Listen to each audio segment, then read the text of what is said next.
Hey, so I'm talking about the seasons of our lives, and this particular season is called Your Personal Vision 2022. And you know, I started this conversation in 2017, and I found Washake from Centonomy. Can I just interject here and remind you, if you do nothing for yourself this year, and as you actually look at your Personal Vision 2022, please take Centonomy 101. Please, just do it for yourself. I think that's a gift I gave myself as I became a mother. Yeah. Because the Mercedes disappeared very quickly. Yeah.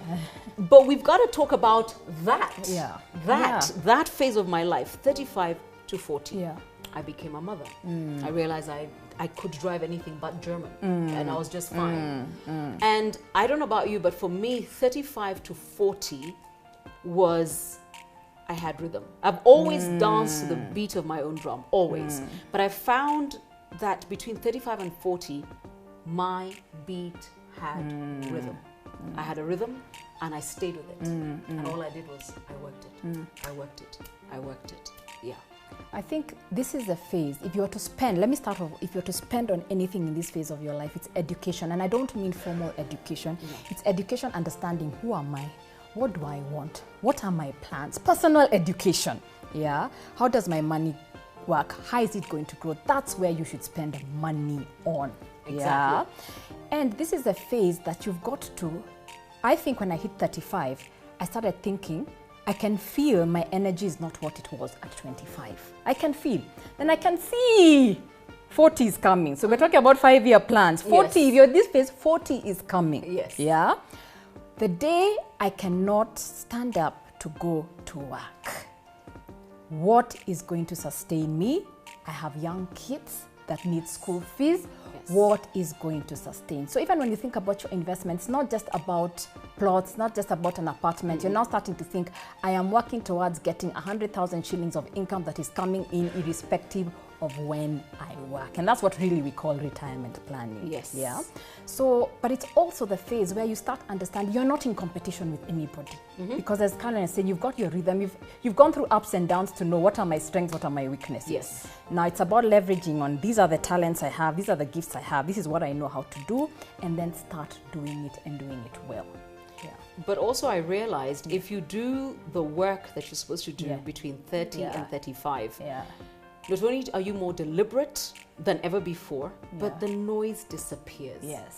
Yes. If you're between 35 and 40 and you can still hear the noise, and the Yeah. noise is, you should be driving this car, you should be living here, you should be doing that, you should be, you were telling me somebody asked you about your car. Yes, they were like, oh, Sheka, this car you've been driving for, I think I've been driving it for 7 years or so. I can't Yes. even remember. You should upgrade. I'm like, but in between all the things I want to grow a business, I've got investments I want to do, I didn't even think of a car. And I've also realized the things I value travel. So between driving a flashy car and traveling around the world, imagine I'll travel. I'll travel too. I'll travel too. Yeah. I remember being told by somebody, haven't you had that car for almost now 4 years? Yeah. I said, don't worry. When Duku starts hanging, that will be her car. It's not going anywhere. But it's important because at this stage, if you never got lifestyle in check in your early 30s, Yes. the lifestyle that is going to hit you between 35 and 40 is ridiculous.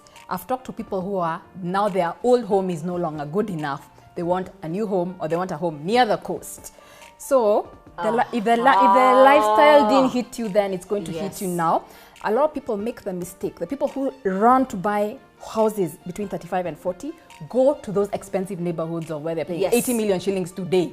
And then they're in a mortgage. Well, they're playing catch up. Yeah. They're playing catch up because they did make that decision at about 30, 31, 32. Yes. They're now, 36, 37, and they're thinking it's time to. Yeah. What they're doing immediately is like, but I've got to buy in Karen, in Lavington. Yeah. I've got to, and literally when you do once again, the calculator, you don't have the number of years to be able to have that deduction come out of your pay slip and still live. Yes. It's insane.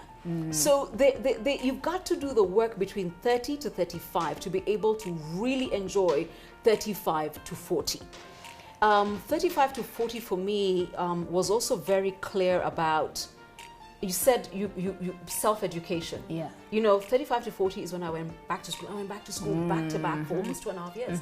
I did Harvard and then I did NYU and UCLA and I did Centonomy. I mean, I have never packed so much. What do I need it was like unlearning and relearning. So I was willing to unlearn everything I thought I knew and learn again. Yes. That's true, that's true. And I also think, as part of the education and why you do the education, this is the point in time that you may make one or two. You know, in the early 30s, we said, grow. Look at the things that will grow. But this is the point where you turn what you started, and it's usually by one or two moves to leap forward. Because by the time you reach your 40s, you want them on another level. You can't be starting in your 40s, yeah? Yes. So, for example, for us in Centonomy, this is when Centonomy, now we realized what Centonomy is about. The early 30s was we were playing around with a lot of things, yeah? We realized what Centonomy is, and we decided to enter a course system. And that was between the 35 and that was the move that we actually did. That was the move that we actually did. And that was the move. Yeah. So you find a lot of people, there's one or two key moves that they can say, that was it. So I think as when you're planning, it's no longer just a general plan, but it's time to think strategically. Make use of your networks, make use of your experience, and say, how do I use this to make that move? And what is the big, hairy, audacious move that you're going to do? Because this is the point. And also, something about quality of life. Yeah, yeah. If you don't also decide what brings value to your life between 35 and 40, and it will actually also, it will advise the decisions you make also with your money, the company you keep, and what it is you do. But the quality of life for me becomes everything.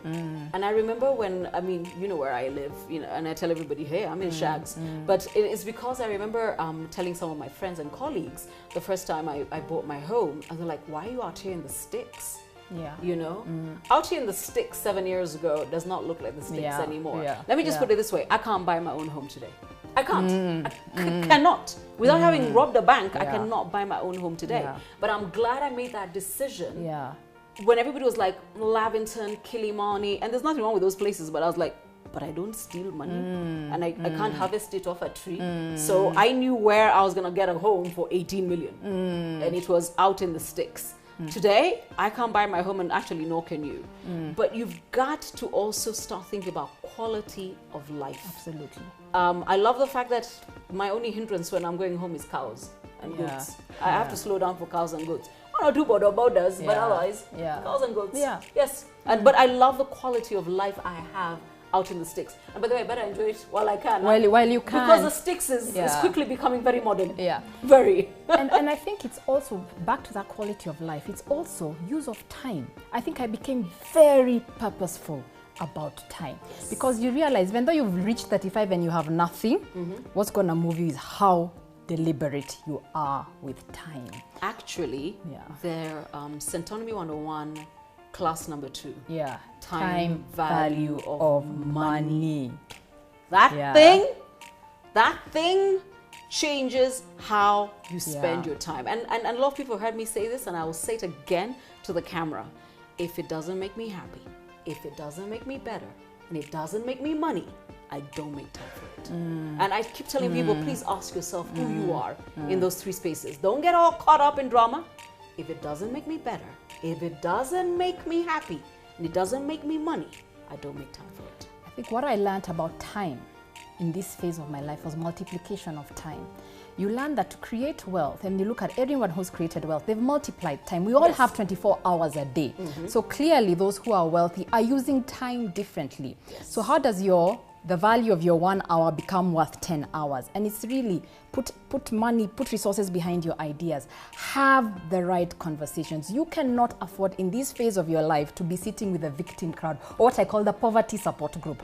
Or things are so bad, we're all doomed, our boss is bad, the economy is falling, the interest rates are so high. They will not help you, So have the conversations that whenever I sit and meet with Caroline, we have conversations, and from there we make money from the conversation. So we've multiplied time. Have been the kind of relationships or friendships that are multiplying the value of your life. Time and your life.